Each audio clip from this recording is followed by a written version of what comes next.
Good morning, students. Today we are going to start a new chapter in science, that is nutrition in animals, right? What we know about the term nutrition? Nutrition एक ऐसा term है जिसका इस्तेमाल हम करते हैं biological activities में, है ना? यानी कोई भी लिविंग ऑर्गेनिज्म जब एनर्जी ऑब्टेन करता है to perform some activity, some work, तो हम उसे न्यूट्रिशन प्रोसेस कहते हैं। यानी ये एक ऐसा प्रोसेस है जिसमें कोई लिविंग सिस्टम, कोई लिविंग ऑर्गेनिज्म अपने फंक्शन को परफॉर्म करने के लिए एनर्जी ऑब्टेन करता है। This process is known as nutrition. ठीक है, इससे पहले वाले चैप्टर में आपने न्यूट्रिशन इन प्लांट्स पढ़ा, जिसमें हमने देखा कि प्लांट्स ऐसे ऑर्गेनिज्म होते हैं जो अपने फूड को खुद से तैयार करते हैं। ठीक है, वो फोटोसिंथेसिस प्रोसेस के थ्रू अपने फूड को बना लेते हैं, and once the food is prepared, that food is utilised to give energy, and this energy is utilised to perform some action, to perform some work. उसी तरह से ह्यूमन एनिमल्स में भी ये प्रोसेस कंप्लीट किया जाता है। यानी यहाँ भी जो एनिमल्स हैं वो भी फूड को इनटेक करते हैं, फूड से न्यूट्रिशन बनाते हैं, न्यूट्रिएंट्स बनाते हैं, और न्यूट्रिएंट से एनर्जी बनाने के प्रोसेस को न्यूट्रिशन कहते हैं।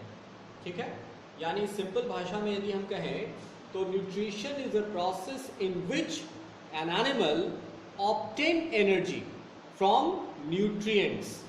न्यूट्रिएंट से एनर्जी बनने की जो प्रोसेस है, इस प्रोसेस को न्यूट्रिशन कहते हैं। And this what we need to study in this chapter, कि what is nutrition and how the nutrition in animal are different from nutrition in plants. पिछले चैप्टर में आपने न्यूट्रिशन इन प्लांट्स के बारे में पढ़ा था। इस चैप्टर में हम न्यूट्रिशन इन एनिमल्स के बारे में पढ़ेंगे और डिस्कस करेंगे कि ये प्रोसेस क्या होता है। तो जैसा कि मैंने आपको लिखा है, ये process which involves in providing energy to an animal। ये क्या करता है? It provides energy प्रोवाइड करता है किस चीज से? न्यूट्रिएंट से। तो nutrients is the component which provides energy.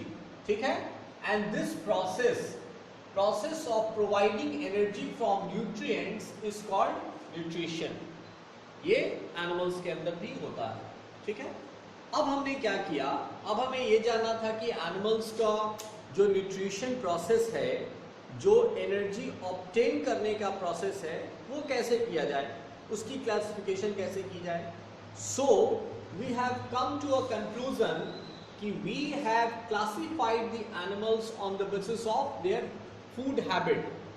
तो हमने क्या किया कि एनिमल्स की कैटेगराइजेशन कर दी, एनिमल्स को क्लासिफाई कर दिया, उसको अलग अलग कैटेगरीज में बांट दिया। ठीक है, तो बेसिस क्या बना कि वो खाते क्या हैं, फूड हैबिट क्या है, उनकी ईटिंग हैबिट क्या है। यही वो बेसिस बना जिस पे हमने एनिमल्स को कैटेगराइज किया। ठीक है, सो व्हाइल डिवाइडिंग और categorising the elements on the basis of their food habit और eating habit, what we come across that there are three different categories. There are three different categories in which the animals are classified, which gives the idea about how they obtain nutrition, how they obtain energy from nutrients. It means once we classify the animals on the basis of their food habit, we come across that how these animals obtain energy. ठीक है, तो हमने पहले उनको classify किया और देखा कि उनकी फूड हैबिट क्या है। तो उस बेसिस पे हमने पाया कि वो तीन कैटेगरीज हैं, हार्बीवोर्स, कार्निवोर्स एंड ओमनिवोर्स। ठीक है, ये कैटेगरीज किस चीज की है? फूड हैबिट की है, ईटिंग हैबिट्स की है। हमने एनिमल्स को कैटेगराइज कर दिया ईटिंग हैबिट्स के बेसिस पे, and what we come across कि इसमें तीन कैटेगरीज आई, हार्बीवोर्स, कार्निवोर्स एंड ओमनिवोर्स। ठीक है, व्हाट आर दीज?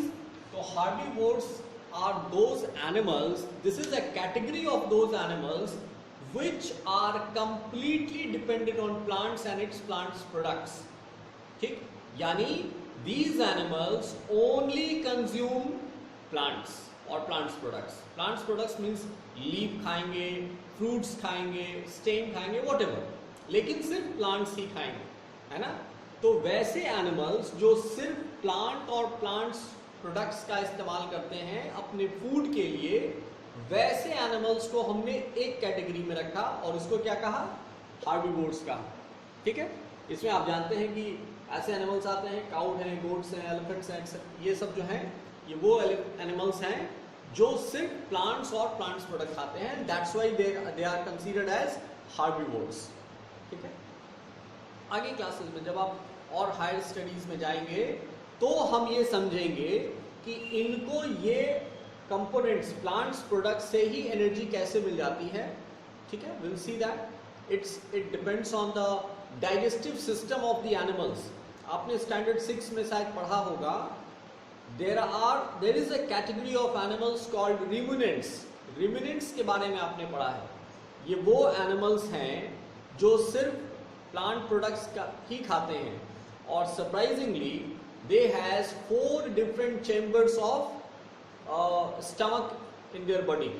उनके बॉडी में 4 फूड चेम्बर्स होते हैं और there is a different and complicated process through which these animals complete their digestive system.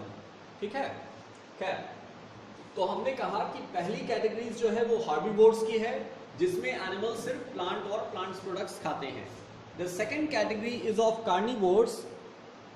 Carnivores क्या होता है? तो ये एनिमल सिर्फ फ्लेश खाते हैं दूसरे एनिमल्स का. So these animals are completely dependent on other animals. These animals do not never eat plants. ये plants कभी नहीं खाएंगे. ये सिर्फ दूसरे animal के flesh पर depend करते हैं. And the examples are lion, tigers, lizards, etc. These are the animals. Now if we talk about the third category, this is something an advanced category of the animals in which what we see the animals consumes plants as well as other animals, right? This is the category in which the animals has advanced digestive system which can able to digest plants products as well as animal flesh also. ठीक है? So this is the last category in which what we see the animals that consumes plants as well as other animals flesh as their food. For example, bear, dog, human is also comes under this category. We have also the kind of digestive system which can digest the flesh as well as the the plant products. ठीक है? तो once we have classified the basis of eating habit, we have made this categorization. अब इसके बाद हमें ये जानना था कि ये जो processes हैं इनसे, ये तो क्या है? Eating habit है, food habit है. अब हमें जानना है कि ये food habit से ये एनर्जी कैसे ऑब्टेन करते हैं. Because the chapter says that this is the process, we need to understand the process. हमें इस चैप्टर में जानना क्या है? इस प्रोसेस के बारे में जानना है जो उनको एनर्जी प्रोवाइड करता है. और ये एनर्जी कहाँ से आती है? न्यूट्रिएंट से आती है. ठीक है, न्यूट्रिएंट्स कहाँ से मिलता है हमें? तो ये फूड से मिलता है. जो हम खाना खाते हैं वही फूड कन्वर्ट होता है एक ऐसे फॉर्मेट में जिसको न्यूट्रिएंट्स कहा जाता है. ठीक, तो next video में we'll see that what are the different processes, what are the different stages in which this food habits or the process of nutrients completes. ठीक है? You must note down this definition so that it will be helpful for you to understand the topics further.